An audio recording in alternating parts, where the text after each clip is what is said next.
नमस्कार। आज हम अलंकारों के विषय में चर्चा करते हैं। जैसे नारी को भूषण आभूषण सुसज्जित करते हैं,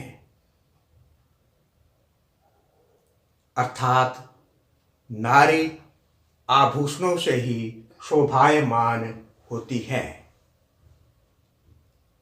उसी प्रकार जो काव्य को सुशोभित करते हैं वे अलंकार कहलाते हैं। अलंकारों के तीन भेद हैं: शब्दालंकार, अर्थालंकार, उभयालंकार।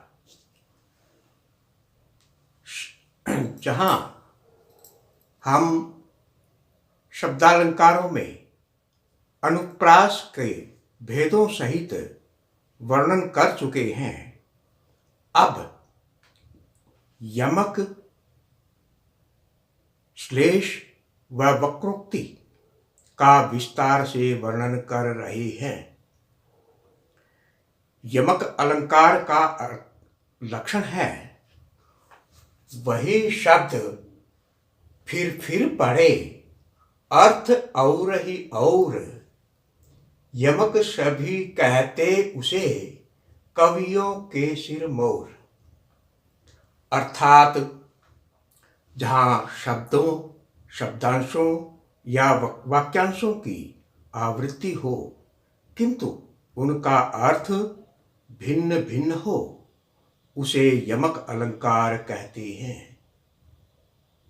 उदाहरण है: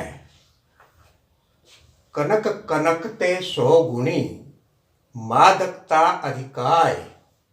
एक खाए बोराय जग, एक पाए बोराय। इस उदाहरण में कनक शब्द की आवृत्ति हुई है। एक कनक का अर्थ है धतूरा तथा दूसरे कनक का अर्थ है स्वर्ण अर्थात सोना। अतः यहां पर यमक अलंकार है। और भी, वह नित कल पाता है मुझे, कांत होके। जिस बिन कल पाता है नहीं प्राण मेरा। अर्थात यहां पर कल पाता शब्द की आवृत्ति हुई है। इसका अर्थ है, पहला व्याकुल करता है, दूसरा चैन पाता है। अतः यहां यमक अलंकार है। अब दूसरा है श्लेष अलंकार। इसका श्लेष अलंकार के दो भेद होते हैं: शब्द श्लेष और अर्थ श्लेष। यहां शब्दालंकार प्रकरण में शब्द श्लेष अलंकार का अध्ययन किया जा रहा है। इसका लक्षण है: श्लेष अलंकृति अर्थ बहु, एक शब्द में होत। अर्थात जहां एक शब्द एक ही बार प्रयुक्त हो और उसके अर्थ अनेक हों, वहां श्लेष अलंकार होता है। जैसे रहीमन पानी राखिए, बिन पानी सब सून। पानी गए न ऊबरे, मोती मानुष चून।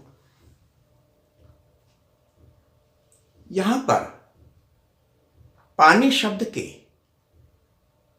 तीन अर्थ लगे हैं। मोती के लिए चमक, मानुष के लिए इज्जत और चून के लिए पानी शब्द का अर्थ जल लगा है। अतः इसमें श्लेष अलंकार है। तीसरा अलंकार है वक्रोक्ति। इसका लक्षण है जहां वक्ता कोई बात कहे, श्रोता जानबूझकर उसका दूसरा अर्थ लगाए, उसे वक्रोक्ति अर्थात टेढ़ी उक्ति कहते हैं। वक्रोक्ति अलंकार के दो भेद हैं, श्लेष वक्रोक्ति तथा काक वक्रोक्ति। श्लेष वक्रोक्ति इसका लक्षण है जहां श्लिष्ट पद अर्थात सभ्य शब्दों का प्रयोग हो, वहां श्लेष वक्रोक्ति अलंकार होता है। इसका उदाहरण प्रस्तुत किया जा रहा है। को तुच्छ हरि प्यारी। क्या? को तुच्छ हरि प्यारी। न यहां वानर को कुछ काम, न यहां वानर को कुछ काम। यहां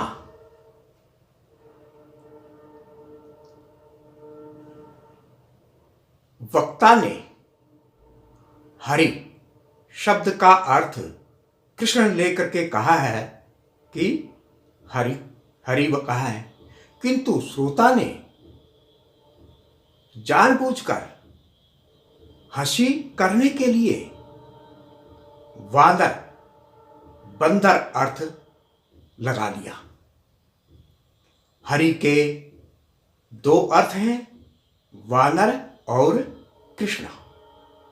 अतः यहां श्लिष्ट अर्थात श्लेष वक्रोक्ति है। एक और उदाहरण है। को तुम घनश्याम हम, तो वर्षों कित जाए, नहीं मनमोहन प्रिय, तो क्यों पकड़त पाए। फिर सुनिए।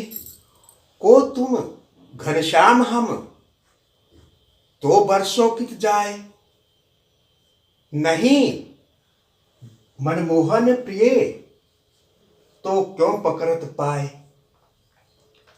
यहां वक्ता ने घनश्याम अर्थात कृष्ण कहा है, किंतु श्रोता ने जानबूझकर हंसी करने के लिए बादल अर्थ लगा लिया। और दूसरी पंक्ति में वक्ता ने मनमोहन कृष्ण के लिए कहा है, किंतु श्रोता ने जानबूझकर हंसी करने के लिए सामान्य जन से पांव न पकड़ने के लिए कहा है।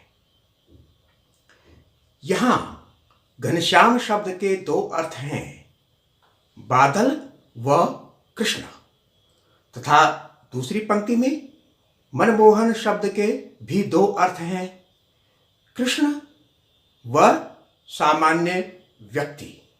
इस प्रकार इसमें श्लेष वक्रोक्ति है, क्योंकि इसमें श्लिष्ट अर्थात सभ्य शब्दों का प्रयोग हुआ है, इसलिए श्लेष वक्रोक्ति है। अब आता है काकू वक्रोक्ति। लक्षण है काकू नामक ध्वनि के विकार से होने वाली काकू वक्रोक्ति होती है। इसका उदाहरण है, मैं सुकुमारी नाथ बन जोगू। फिर देखिए, मैं सुकुमारी नाथ बन जोगू। इस उदाहरण में काकू ध्वनि से सीता जी ने राम जी को कहा कि आप भी वन में जाने के योग्य नहीं हैं, अतः इसमें काकू वक्रोक्ति अलंकार है। इन 3 अलंकारों का विस्तार से वर्णन किया गया है। ये सभी प्रतियोगिता परीक्षाओं में आते हैं, इसलिए इनका ध्यान से अध्ययन करना चाहिए। बार बार वीडियो को देखें, इसे सब्सक्राइब करें और लाइक करें, कमेंट्स करें, शेयर करें। धन्यवाद।